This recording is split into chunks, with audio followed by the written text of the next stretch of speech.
Hi, I'm Leo Finelli, and you're listening to Generation Change. We're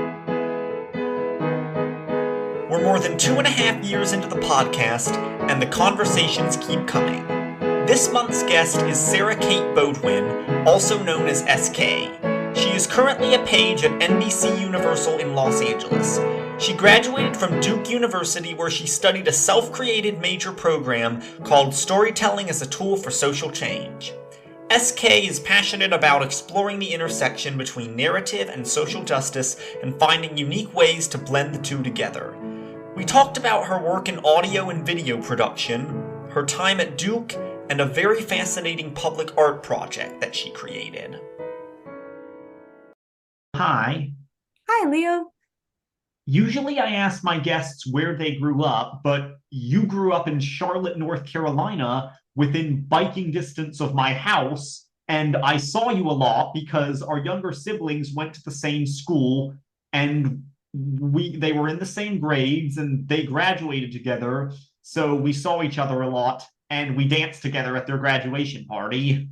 That's right. Absolutely. So this is kind of a first for the podcast. But you didn't always live in Charlotte. You once lived in Wisconsin. What are your memories of Wisconsin? Yeah, great memory that Wisconsin is such an important place for my family. It's funny, I've never lived in Wisconsin actually, but it's such an important place to me that it feels almost like more of a hometown sometimes than Charlotte has felt. There's one time in one of my college classes, not that Charlotte doesn't feel like a hometown, but I just extra feel so connected to Wisconsin. So it feels like my double hometown. But there was one time in one of my college classes that our instructor asked us to introduce ourselves and say where we felt like a local. And without hesitation, I immediately said, Wisconsin is kind of like the place that I consider home.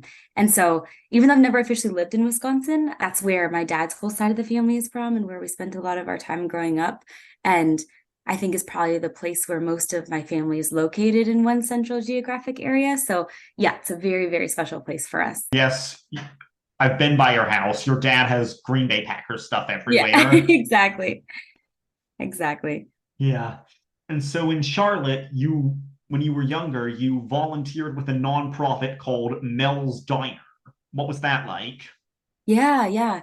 That was incredible. That was when I was in upper elementary, and the teacher I had at the time had read an article about this organization called Mel's Diner, and it's a group of volunteers that go to three different locations. At the time, they were working with three different locations in Charlotte, and they would collect throughout the week food from grocery stores or restaurants that had been expired or was no longer going to be served. And then on Saturdays, they would go to these three locations and serve it. And my teacher at the time, I was able to help our class get involved with that. And so we would all make meals once a month to deliver. And then I was able to kind of form a great relationship, mentorship with the leader of Mel's Diner, Duke Oxford.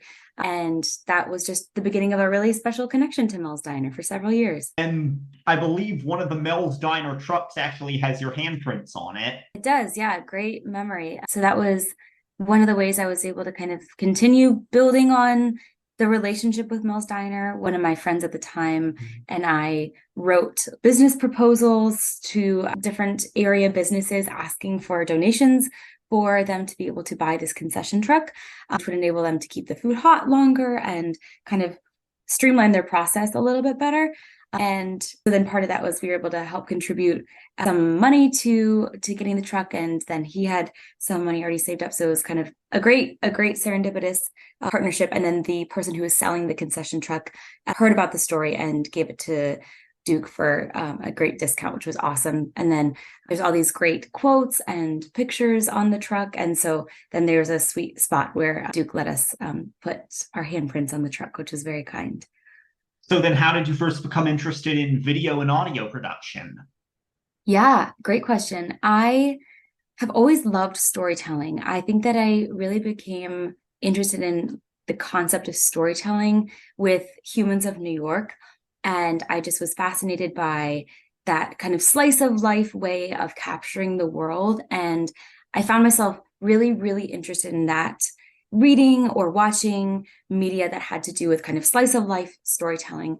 And then in high school, there was an opportunity to do a podcast for my high school at the time, which was led by one of the leaders at the school, and he was then heading to a different school, and so he needed someone to take over the podcast, and the timing was right, and I had this interest in storytelling and like kind of learning more about people's stories, and it worked out great. So then he taught me kind of from the ground up how to do audio production, how to interview for podcasts, and that was incredible. So that really kind of jumpstarted my interest in the audio world. And then I went to school, to college, and I continued being really interested in the audio world and took classes. And then I did a little bit with video, but honestly, not a lot. It kind of scared me because it was this extra component of nailing audio and video to get, like a film project to work out. And I was really scared of it for a while. So I didn't really do much until COVID. And I took a semester off of college during COVID and lived at home with my family in Charlotte. And there was somebody who my dad was friends with who had started his own video production company in Charlotte. And my dad was nice enough to introduce me to Kevin. And then I just started working with Kevin and helping him out during the summer and semester that I was home from school. And Kevin taught me everything I know about video production and shooting. And I really do point to that experience with Kevin and kind of in like this total boot camp situation, learning from him, like as the thing that kind of put me on the path to being interested kind of in the film world more generally. And so when did you first realize that storytelling could be a powerful tool for social change? Yeah, I think that I started just paying attention to the way that it was affecting my life. I found that I was being really, really moved by, firsthand accounts of larger scale political issues or social issues, but also just those like little slice of life stories that I was saying. Like, I just found myself so moved by getting to hear that. And I found myself really understanding an issue better if I could hear someone talk about it through their own very individual textured life. And so I kind of started thinking, this is something that I feel in my life, but I don't know if that's necessarily has any scalability to it or if that's something that's true necessarily of everybody. So when I went to college, I started seeing really awesome examples around me of professors who were doing this, like this kind of work that I dreamed of being possible. And I met very early on in college, I met one of my professors who would become a very important mentor. And her whole body of research that she's been doing for like over 10 years is all about conducting interviews of people who have refugee experience and using those interviews about their life and about their experience to then create papers and to write in ways that can then kind of affect policy ideally. And seeing her kind of her methodology that relied on narrative and storytelling was kind of this neat permission to me, like, whoa, okay, people who are so smart and so established in their fields are doing this. And so this is what I think I am interested in as well. And then from there, I kind of took off trying to, explore my own case studies of that and really kind of understand what it means more. Do you ever listen to This American Life on NPR? I do. I love it. I thought you did. So you got involved with the Charlotte Art League. What is the Charlotte Art League and what do they do? I first learned about the Charlotte Art League during COVID. And so I was definitely kind of just seeking ways to be a part of the community in Charlotte more and feel engaged in a time when obviously we all were feeling very, very siloed and kind of separate from each other.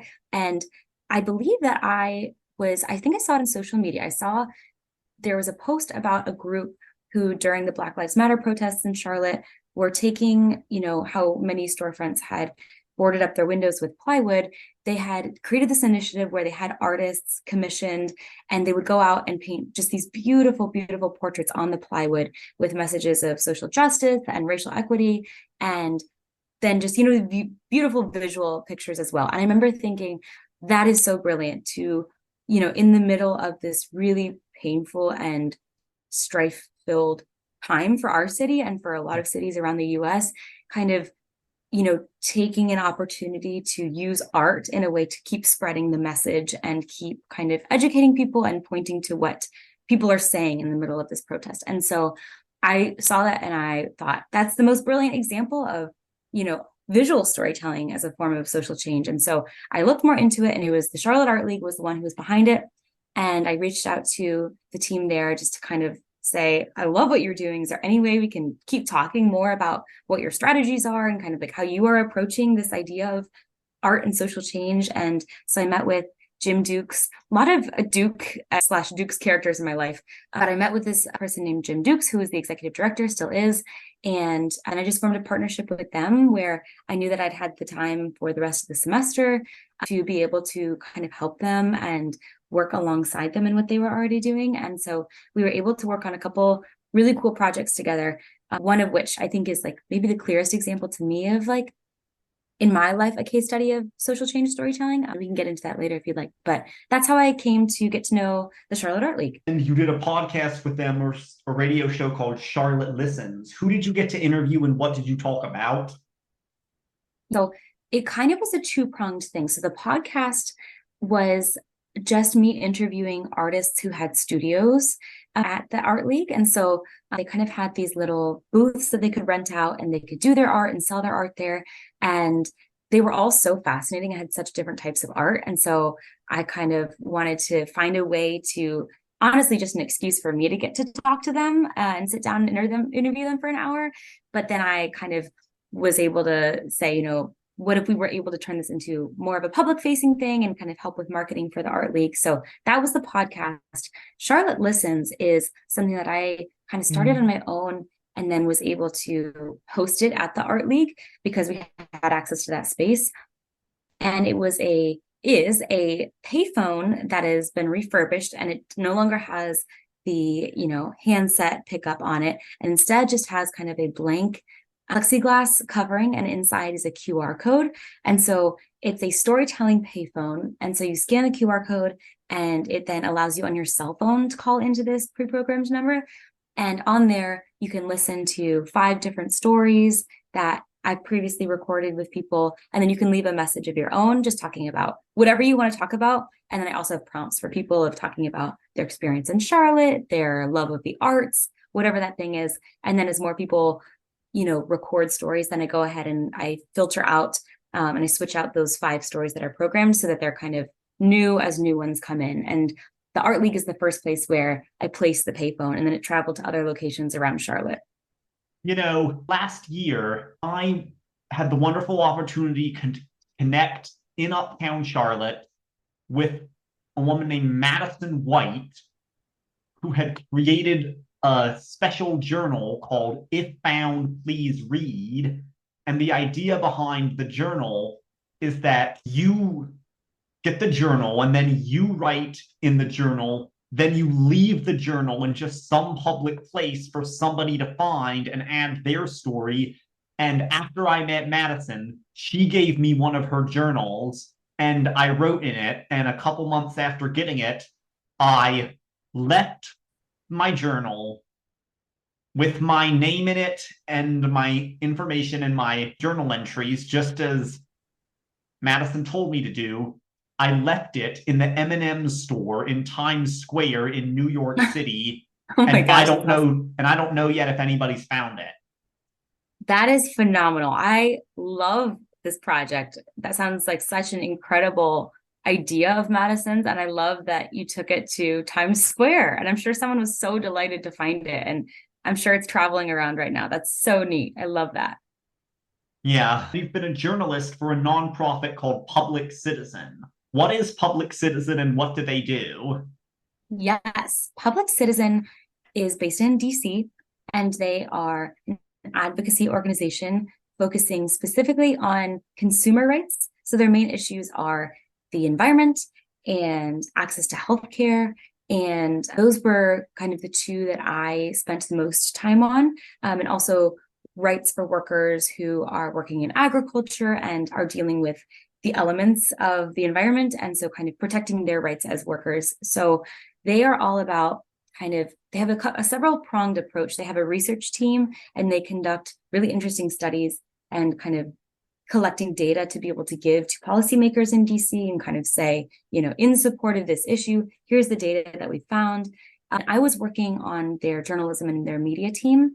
And so we were kind of, as policies would develop or as there were certain kind of like political opinions shaping about things, we would write pieces kind of, making clear what public citizen's stance on the issue was. And a lot of times there would have been a study that Public Citizen had done that we could use kind of to bolster that article. So our job as the journalism and media team was really to kind of be the bridge between all of this awesome research that was happening at the organization in kind of like transforming it into having a tone and a point of view and then getting that out into the world. And so that was really neat. It was very, very policy heavy, probably the most policy heavy internship or job that I've had. And it was really, really cool. I loved it.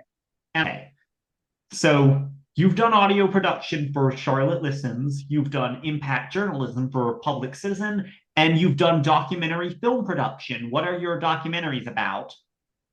So the ones that I have actually created myself are they're very small, first of all. No full-length features yet from me, but they were ones that I created with the help of different professors at Duke, and they kind of centered along, a lot of them really still have that kind of slice of life element to them that I just really love. I think my favorite one that I got to work on in school was following a mother-son team that worked for Duke Sanitation and Recycling. And the two of them had worked at Duke for, a combined several decades. I'll have to look back and see the exact number.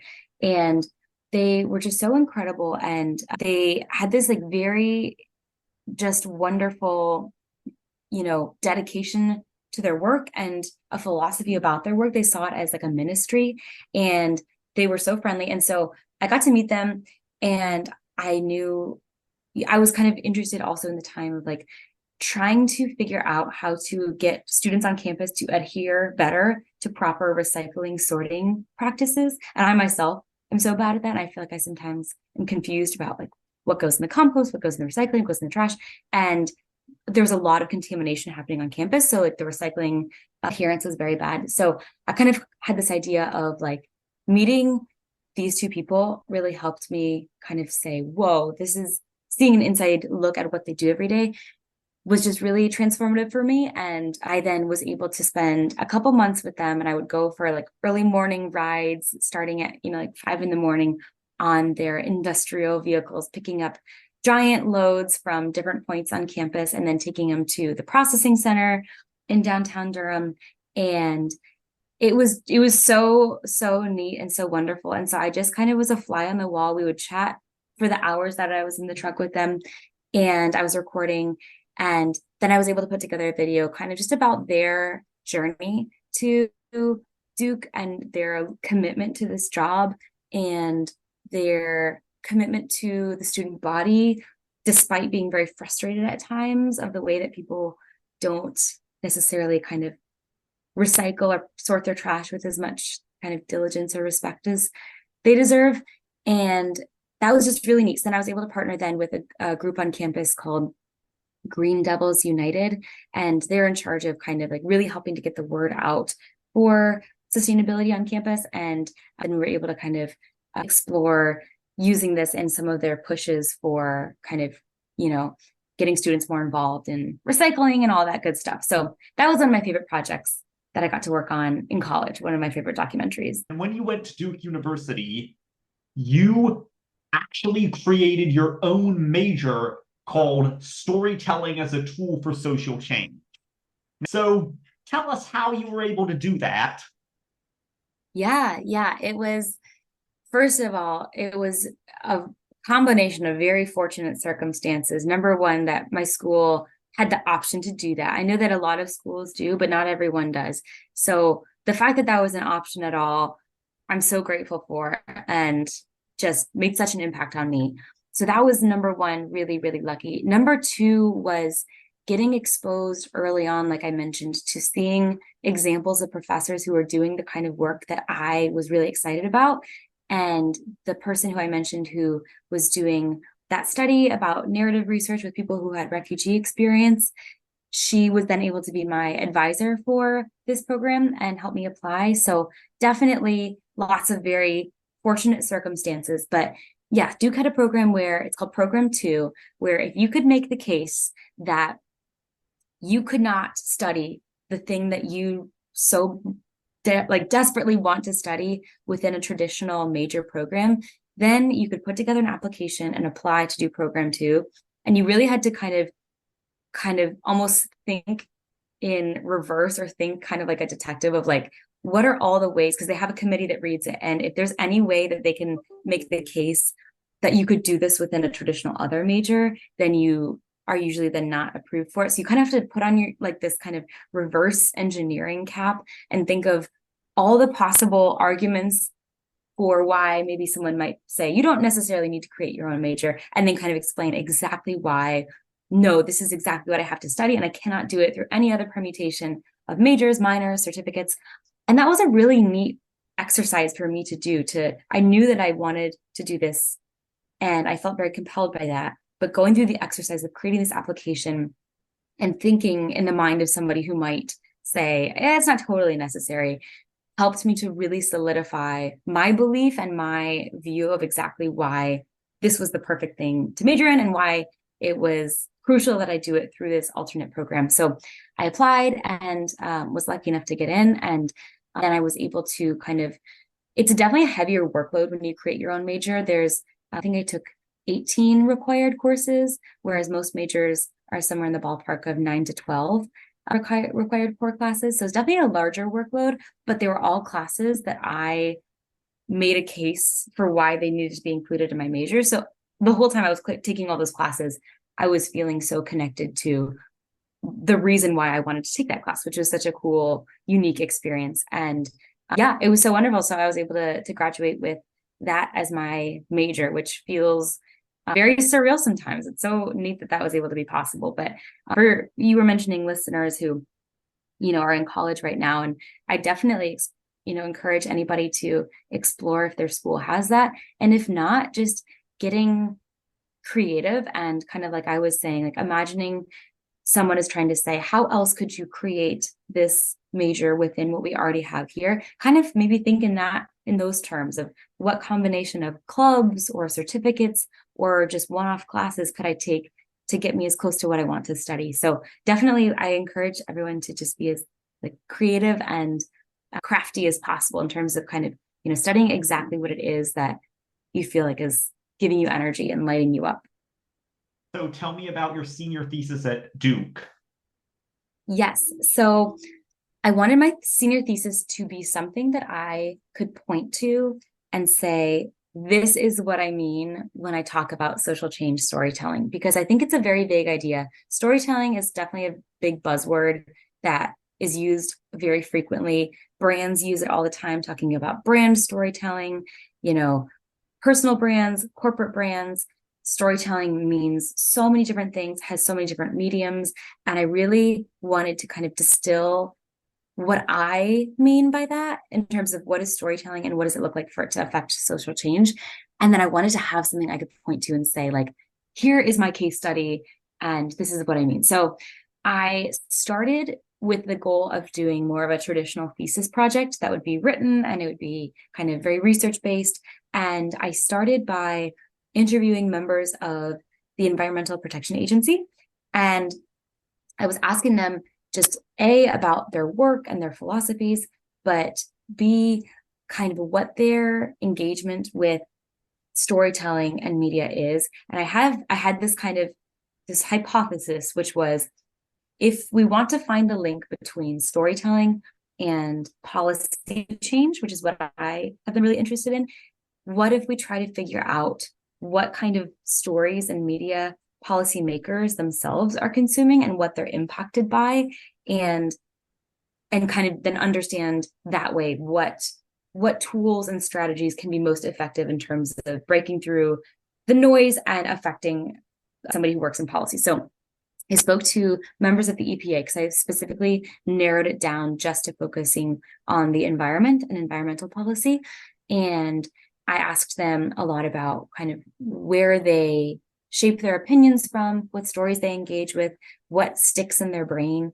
And the really interesting thing that I found was a lot of people, circling back to my earlier point about slice of life storytelling, a lot of the people that I spoke to couldn't name one singular environmental documentary that helped them change their perspective on, the environmental crisis, or just even necessarily like kind of shaping their view of it. But so many of them could point to very specific, vivid conversations that they had with people that they know. And they were just anecdotal stories told at like a water cooler at work. And so when I would ask them, what stories about the environment and about the climate crisis have you heard that have stuck with you and that really kind of you find yourself being motivated by, or that you find yourself being educated by? And that was the thing that time and time again, the policymakers I was speaking to kept saying was, I can't really tell you the name necessarily of any documentary that made a big impact on me. But the thing that people seemed really excited to talk about was just these personal conversations that were unproduced, unpolished, just people talking about their lives and what they've heard about people they know being affected by climate change. And that was such an interesting takeaway for me, that that's what is sticking in people's brains. That's what they remember vividly. And so that was one of my central findings. And then I kind of got halfway through my thesis and I was starting to write it up in traditional thesis form. And I just was not enjoying it. And I was realizing, wait a second, this is not the medium that I feel is the most powerful. And this is not the one that I love the most. The thing that I love the most is film and audio. And so because my department was so great that they were so flexible with what people's majors were, and then they were able to kind of have flexibility for what your capstone or your thesis was about, they let me turn it into a podcast. So I took the paper that I had drafted in traditional thesis form, and I just turned it into a podcast instead. And it was so wonderful, such a great process to do that. And it stuck in my brain so much better. And I think that it was a much better product to share.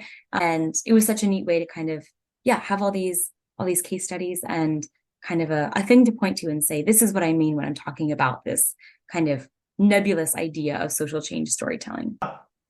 So now you're currently working as a page at NBC Universal in Los Angeles. What is that job like?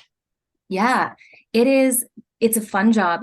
Every day looks very, very different. So the PAGE program is a rotational entry-level program where you get placed in different departments for 4-month assignments, and you can get placed all around the NBC Universal ecosystem. So my first assignment, I was working with the NBC network for primetime shows, and I was working on the standards team, which makes sure that everything is appropriate to go to air, and making sure that everything is fair on game shows, and basically kind of being compliance and legals secondhand man.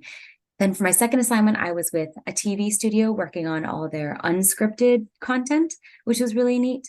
And then my last assignment, the one that I'm in right now, is with Focus Features, and I'm working with the team that receives all the scripts and pitches of people that are wanting to create films with Focus. And then it's also the team that once a project is picked up or greenlit, they see it all the way through to release, kind of helping give creative notes and working with the directors and actors and all that good stuff. So it's been such a great way to see so many different sides of the entertainment industry and get a kind of neat way to fully be a part of a team for 4 months, but without the commitment of necessarily applying to a full-time role. And it kind of facilitates that in a really awesome way. So it's been fantastic. I've loved it. Are you interested in going into TV and feature film production? I am. Yes. I in the long run, I would love to work in documentary and be a documentary producer. And I'm not yet sure exactly what the path will be to do that. There's a couple ones that I'm kind of, weighing all my options right now of what is possible, what jobs there are, but I would love to stay in this world. Yes. Any other plans for the near future? Oh, well, on the topic of career stuff, one of my friends and I who I met at my last assignment, she and I were talking last week about working on some sort of just for fun little documentary project together. And so I think next week she and I are going to huddle again and put our heads together of ideas that we've come up with in the past couple of weeks. And then just for fun, put together some sort of little project just to kind of keep the technical skills strong and keep the fun storytelling, creative element in our lives, because a lot of what we do is very administrative, and so it can sometimes feel tricky to be so far away from being in the thick of producing something. And so she and I wanted to do that, so hopefully in the next couple of weeks we'll get started on something. Well, it was so nice talking with you today, Sarah Kate. Thank you so much for coming on the pod. Thank you, Leo. It was so lovely to chat with you and see you again. And I love the podcast so much. And I'm so happy that you're doing it. It's such an awesome thing to have in the world. And I'm so happy and grateful that you asked me to be a part of it. Thank you. Yeah, sure. You're welcome. Bye. All right. Bye, Leo.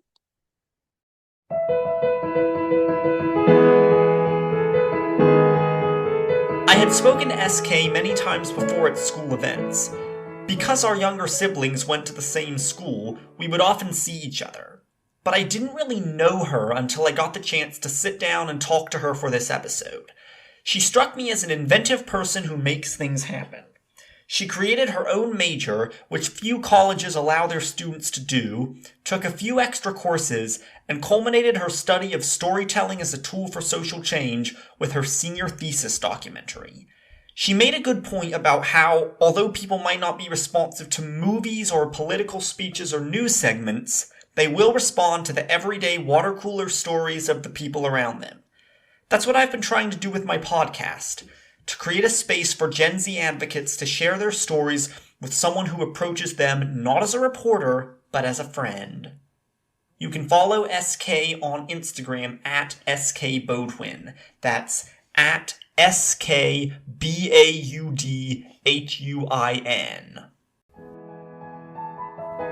Generation Change with Leo Finelli is hosted by Leo Finelli, executive produced by Julie Finelli, and edited by Nick and Leo Finelli. Our original music was composed and performed by Leo Finelli. Thank you so much for listening.